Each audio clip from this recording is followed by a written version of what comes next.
Madam మనం చాలా shows చూస్తూనే ఉంటున్నాం. ఆ! అన్నీ 'గల్లీ టు ఢిల్లీ' చూస్తున్నాము. హ్మ్. కానీ ఈసారి డిఫరెంట్‌గా తెలుగు ఐడల్ 'గల్లీ టు గ్లోబల్' అని వస్తుంది. అసలేంది ఆ డిఫరెంట్? 'గల్లీ to global' me question.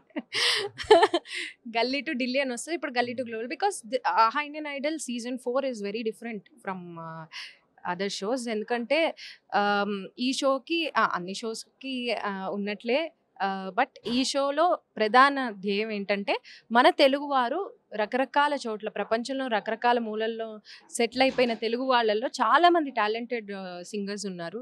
Talented people ఉన్నారు. వాళ్ళందరినీ వెలికి తీయడం కోసం ఈ 'గల్లీ టు గ్లోబల్' అనే కాన్సెప్ట్‌ని ఈసారి ఇంట్రడ్యూస్ చేయడం జరిగింది. అండ్ 'ఆహా ఇండియన్ ఐడల్' సీజన్స్‌కి అబ్రాడ్ చాలా ఎక్కువ ఫ్యాన్ ఫాలోయింగ్ ఉంది. ఎస్పెషల్లీ యూఎస్ఏలో. సో, అక్కడి నుంచి చాలామంది ఇంట్రెస్ట్ చూపించడం వల్ల ఇలాంటి ఒక కాన్సెప్ట్‌తో రావడం జరిగింది. యూఎస్ఏ నుంచి ఇందులో 12 మందిలో ఎవరైనా ఉన్నారా? ముగ్గురున్నారండి. మనోజ్ఞ, సృష్టి చిల్లా అండ్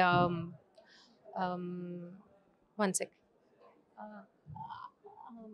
యూఎస్ నుంచి ఇంకొక అమ్మాయి వచ్చింది. మనసా అనే పాట పాడింది. తన పేరు ఇంకొక అమ్మాయి. ముగ్గురున్నారు. అలాగే మన రాష్ట్రాలలో నుంచి కూడా ఎవరెవరు వచ్చారు? మన రాష్ట్రాల నుంచి చాలా మంది వచ్చారు.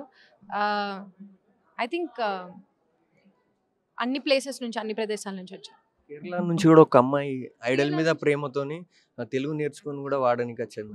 కేరళ నుంచి ఒక అమ్మాయి వచ్చింది. అండ్ బెంగుళూరు నుంచి ఒక అబ్బాయి వచ్చాడు. కన్నడిగా, అబ్బాయికి తెలుగు రాదు. సో, వాళ్ళందరూ నేర్చుకొని పాడుతున్నారు. అలాగే ఒక అమ్మాయి కూడా అల్లు అరవింద్ గారు మాట్లాడారు. 9th క్లాస్ అని చెప్పారు. కూర్మ సహస్ర అని చెప్పి తను ఓకే. తను 9th స్టాండర్డ్ చదువుతోంది. She is the youngest amongst all. ఎన్ని ఎపిసోడ్లు ఉండబోతున్నాయి మేడం? క్లియర్‌గా తెలీదు. కొంచెం అటు ఇటు అవ్వచ్చు. బట్ అరౌండ్ 20 ఎపిసోడ్స్ ఉండొచ్చు. ఈ 12 మందిలో అసలు ఎలా సెలెక్ట్ చేశారు మేడం వీళ్ళు 12 మందిని? ఆడిషన్స్ పెట్టి సెలెక్ట్ చేశారండి.